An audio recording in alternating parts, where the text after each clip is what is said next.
కాంగ్రెస్ మీద వ్యతిరేకత వచ్చిందా, తెచ్చుకున్నారా? డిస్కస్ చేద్దాం.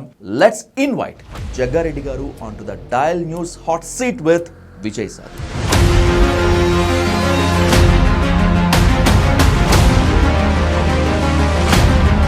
ఎమ్మెల్యే కాకపోయినా కూడా సంగారెడ్డికి తానే ఎమ్మెల్యేగా ఫీల్ అయి ఓవర్ యాక్షన్ చేస్తున్నాడు.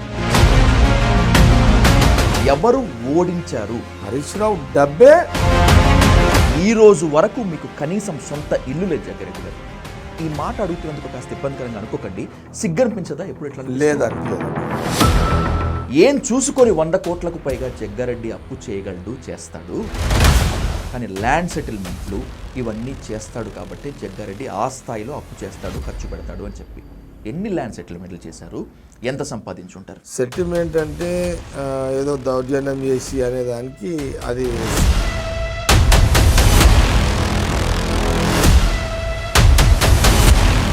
ఇంకా 10 ఏళ్ళు అప్పు చేయడానికి రాజకీయం చేస్తా. నాకు రాజకీయం అనేది ఒక ఛాలెంజ్ నాకు. కానీ రాబోయేటువంటి ఎన్నికల్లో నేను సంగారెడ్డి నుంచి పోటీ చేయను అని మీరు ఒక స్టేట్మెంట్ ఇచ్చారు. ఇది సిద్ధాంతమా, వేదాంతమా, వైరాగ్యమా? 4 ఏదైనా కావచ్చు. వైరాగ్యం అంటున్నారు చాలా మంది. వైరాగ్యంలో వ్యూహం కావచ్చు.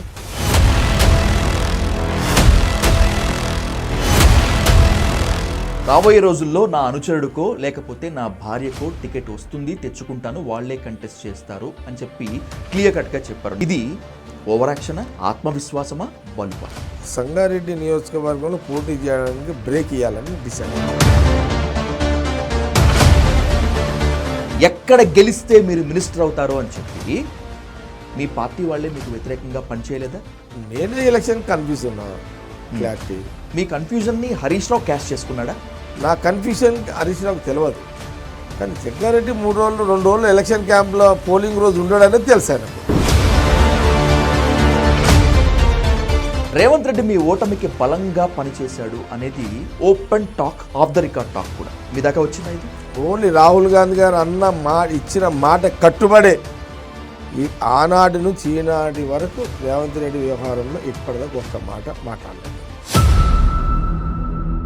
కాంగ్రెస్లో ఇప్పుడున్నటువంటి మంత్రులు ఎవరూ తప్పు చేయట్లేదా?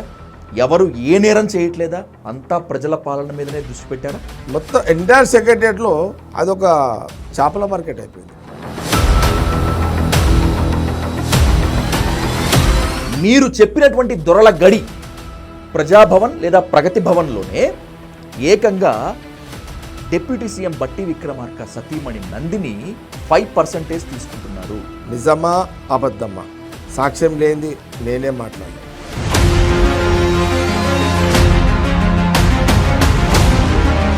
నేనే ప్రభుత్వంలో నెంబర్ 2 అని చెప్పుకుంటున్నాడు పొంగులేటి శ్రీనివాసరెడ్డి. 1 ఉన్నోడు 2 ఏమవుతాడు, 2 ఉన్నోడు 3కి ఎప్పుడు అవుతాడో, 3 ఉన్నోడు 1కి ఎప్పుడు వస్తాడో, అసలు 4th ఉన్నోడు 1కి వస్తాడా, 4th ఉన్నోడు.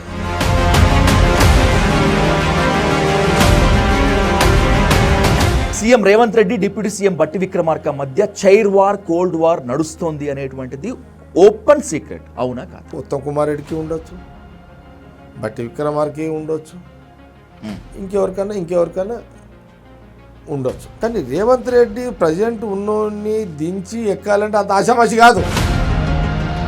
ఉత్తమ్ ఏం వ్యూహం చేస్తున్నాడు, బట్టి ఏం చేస్తున్నాడు, వెంకరెడ్డి ఏం చేస్తున్నాడు, ఇంకా ఆయన ఏం చేస్తున్నాడు, ఆయన ఇంటెలిజెన్స్ ఆయనకు ఉంటుంది, ఆయన వ్యూహం ఉంటే పరిపాలన చేసుకుంటూనే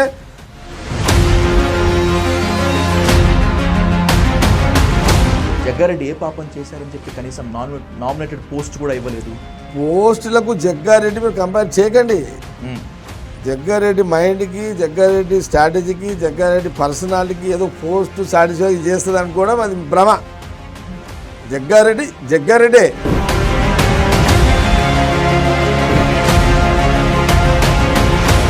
మీరు ఎప్పుడు విమర్శించినా కూడా హరీష్ రావును విమర్శిస్తారు, విపరీతంగా తీవ్రంగా తిడతారు కూడా.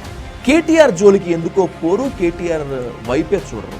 మీకు కేటీఆర్కి మధ్య చీకటి దోస్తాను ఏదైనా ఉందా? ఆ కొనాకు హరీష్ రావు, ఈ కొనాకు నేను. మధ్యలో ఇంకెవరో వచ్చి లీడర్షిప్ తీసుకొని కొట్లాడతామంటే వాళ్ళు ఇప్పటిదాకా లేరు. మా పార్టీలో కానీ ఇంకే పార్టీ.